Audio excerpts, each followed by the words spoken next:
માં જોડાયેલા બે પ્રાણીઓને એકબીજાના બંધનથી મુક્તિ પ્રદાન કરે છે. પણ આ કેવી રીતે થઈ શકે છે મૈયા? આ તો લગ્ન વ્યવસ્થાના વિપરીત હશે.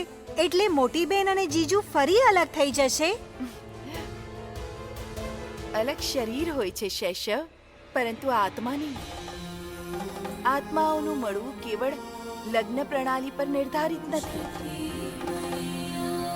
હૃદયના મળવા પર નિર્ધારિત હોય છે, પ્રેમ પર નિર્ધારિત હોય છે. પવિત્ર અગ્નિને સાક્ષી માનીને અર્ધાંગિનીનું સ્થાન પ્રાપ્ત કર્યું છે વૈષ્ણવીએ કાર્તિકના જીવનમાં. અર્થાત અડધું અંગ. કોઈ પોતાના જ અંગને કાપીને ફેંકી શકે છે ભલું? જરાય નહીં. પણ મનુષ્યની પ્રવૃત્તિથી મન ભયભીત છે.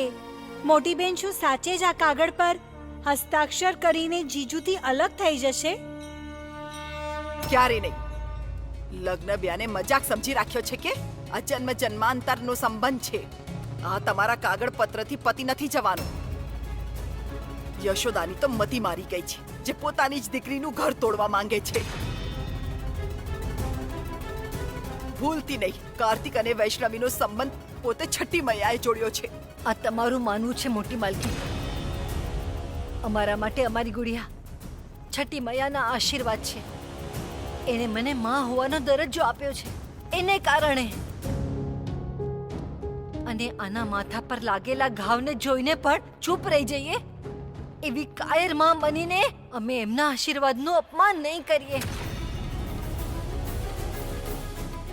હું પોતાનો માતૃધર્મ નિભાવીશ. બહુ ખોટું કરી રહી છે યશોદા. એક વાર તો વિચાર, કાર્તિક અને વૈષ્ણવીનો સંબંધ તોડીને કેમ પાપ પોતાના માથે લઈ રહી છે. તો શું કરીએ મોટી માલકી? આને અહીંયા મરવા માટે છોડી દઈએ. આજે એનું માથું ફોડ્યું છે, કાલે એનો જીવ લઈ લેશે તમારો દીકરો. યશોદા, તમે તો એના શ્રાપિત હોવાની દુહાઈ આપતા રહેશો અને અમારું તો બધું જ લૂંટાઈ જશે.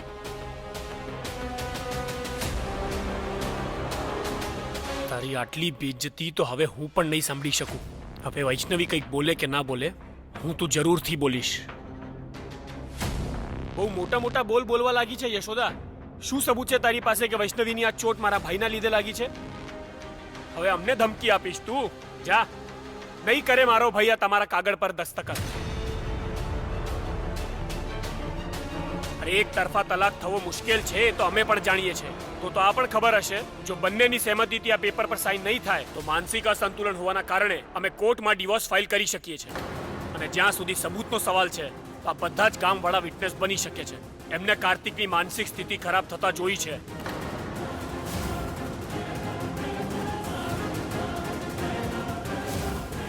અને એના પછી કોઈ પણ કોર્ટ વૈષ્ણવીને માનસિક રૂપથી રોગી માણસ સાથે રહેવા માટે ફોર્સ નહીં કરે. આ બધું ખોટું છે. ખબરદાર મારા કાર્તિક દીકરાના વિરુદ્ધ એક શબ્દ પણ કાઢ્યો છે તો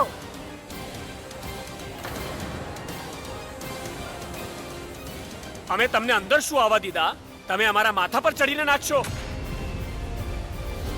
અરે બહાર કાઢો બધાને. ક્યાં મરી ગયા બધા?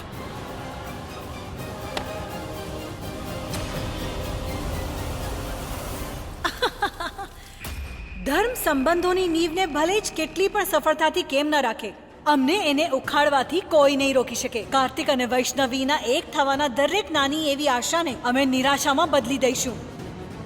જોઈ લો માજી, માથે ચડીને નાચી રહ્યા છે. યશોદા આપણા દીકરાનું અપમાન કરી રહી છે અને તમે ચૂપચાપ સાંભળી રહ્યા છો. અરે કાંઈક તો બોલો. બીમાર માણસની પાસે કેવી ઇજ્જત માલકીન! અરે તારી આ હિંમત મારા ઉપર હાથ ઉઠાવે છે! અરે મારવા લોકોને!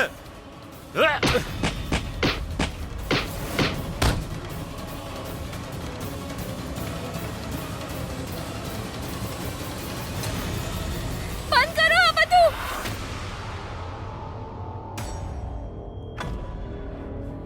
આ શું કર્યું માસી? આ બધું બખેડો ઊભો કરવા પહેલા એકવાર મને પૂછ્યું તો હોત કે સાચું શું છે. જાણી જોઈને ચોટ નથી પહોંચાડી કાર્તિકજી.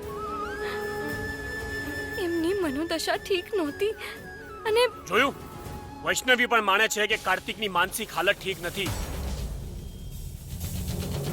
તો કોઈ પાપ છે કે દિમાગી રૂપથી બીમાર હોવું પાપ છે શું? તમે જ કહો મને.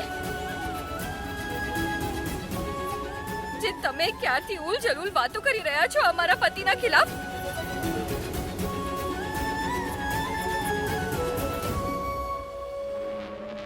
એ જ તો અમે ઈચ્છતા હતા કે વૈષ્ણવી તારા માટે કંઈક બોલે. અમે કાર્તિક બાબુ પર દોષ નથી નાખી રહ્યા. અરે ધોકો તો આ લોકોએ આપ્યો છે. અને સાંભળ, તારે આમને કારણે પોતાનું જીવન ખતરામાં નાખવાની કોઈ જરૂરત નથી. કેવો ખતરો માસી? હું કોઈ ખતરામાં નથી. અને કાર્તિકજી તો બહુ જ સારા, સાચા અને નેક દિલ માણસ છે.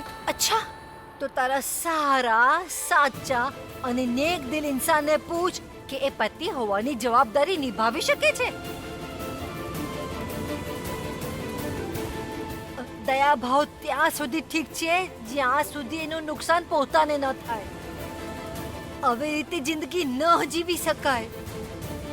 અરે કઈ શું રહી છે તું? હા, કે આ વૈષ્ણવીના અંદર મારા કાર્તિક દીકરા માટે ફક્ત દયા છે, પ્રેમ નથી.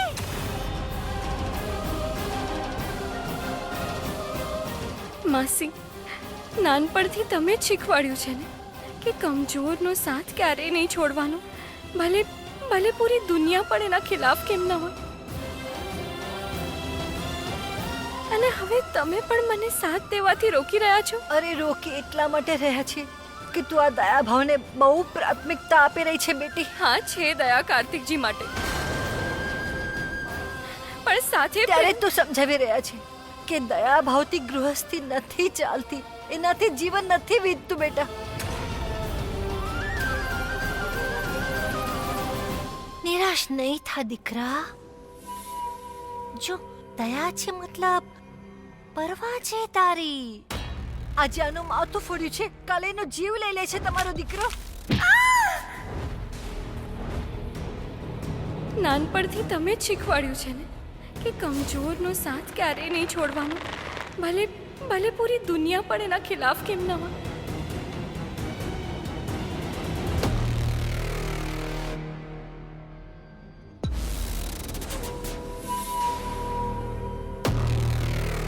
તો પ્રેમ નથી, તરસ ખાય છે તમારા પર, એટલા માટે સાથે છે ને?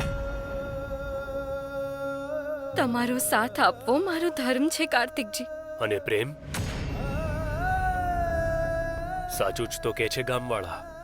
શાપિત છું હું, અને કદાચ પાગલ પણ છું. તને ઈજા પહોંચાડી, તકલીફ દીધી અને કદાચ આગળ